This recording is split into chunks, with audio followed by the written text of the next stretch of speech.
नमस्कार दोस्तों, लर्निफाई स्टूडियो में आपका स्वागत है। भारत के कॉलेज और विश्वविद्यालय आज भले ही विश्व के टॉप शैक्षणिक संस्थाओं में शामिल न हो, लेकिन एक समय ऐसा भी था जब यह देश विश्व की शिक्षा का प्रमुख केंद्र था।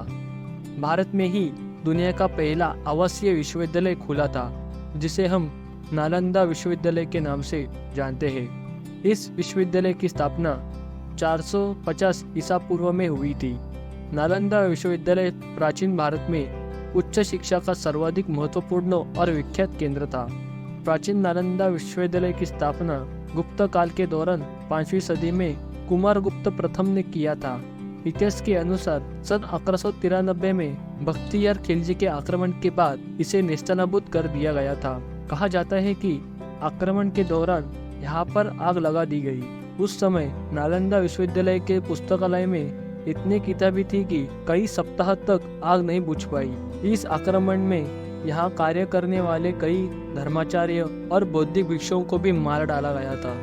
प्राचीन नालंदा विश्वविद्यालय का पूरा परिसर एक विशाल दीवार से घिरा हुआ था, जिसमें प्रवेश करने के लिए एक मुख्य द्वार था। उत्तर से दक्षिण की ओर मठों की कतार थी और उनके सामने अनेक भव्य स्तूप और मंदिर थे।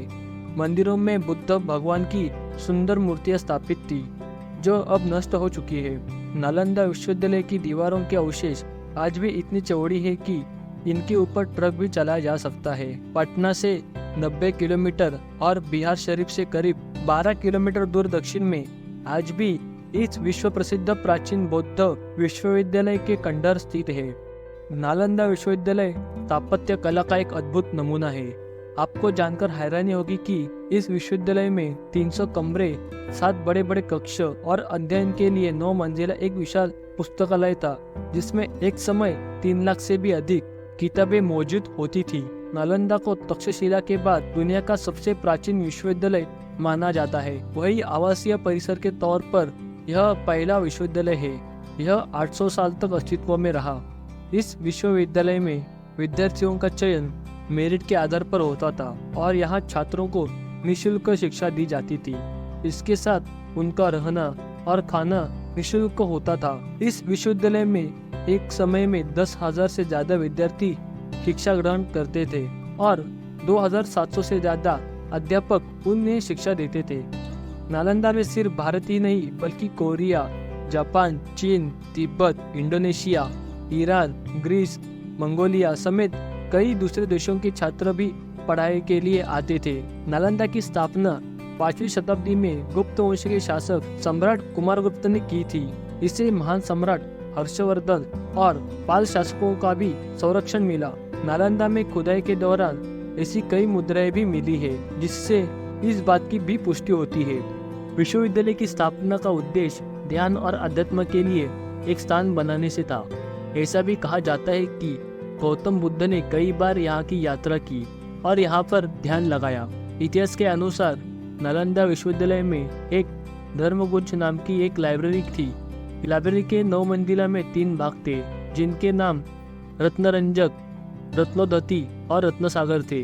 नालंदा में छात्रों को literature, astrology, psychology, law, astronomy, science, warfare, इतिहास, मैथ, इकोनॉमिक, मेडिसिन समेत कई विषयों को पढ़ाया जाता था। इस विश्वविद्यालय में कई महान विद्वानों ने भी पढ़ाई की थी, जिसमें मुख्य रूप से हर्षवर्धन, धर्मपाल, वसुबंधु, धर्मकीर्ति, आर्यवेद, नागार्जुन का नाम शामिल है। नालंदा यूनिवर्सिटी का इतिहास चीन के हेनसांग और इत्सिंग ने खोजा था। ये दोनों 7वीं शताब्दी में भारत आए थे।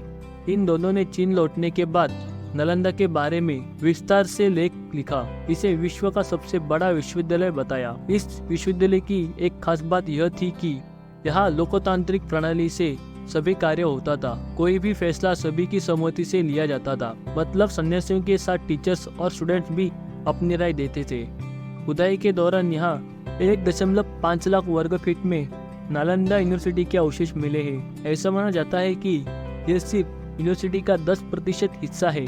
नालंदा शब्द संस्कृत के 3 शब्द ना आलम दा के संधि विच्छेद से बना है। इसका अर्थ ज्ञान रूपी उपहार पर कोई प्रतिबंध न रखना से है।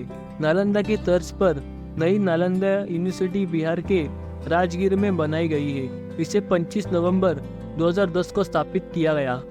तो दोस्तों, हमें कमेंट करके ज़रूर बताएं कि आपको वीडियो कैसा लगा, और अगर ये वीडियो पसंद आया है तो वीडियो को लाइक करें। ऐसे ही रहस्यमय और दिलचस्प वीडियोस देखने के लिए हमें सब्सक्राइब करें, साथ ही बेल आइकन को दबाएं ताकि हमारी नई वीडियोस जल्द से जल्द अब तक पहुंचे। धन्यवाद।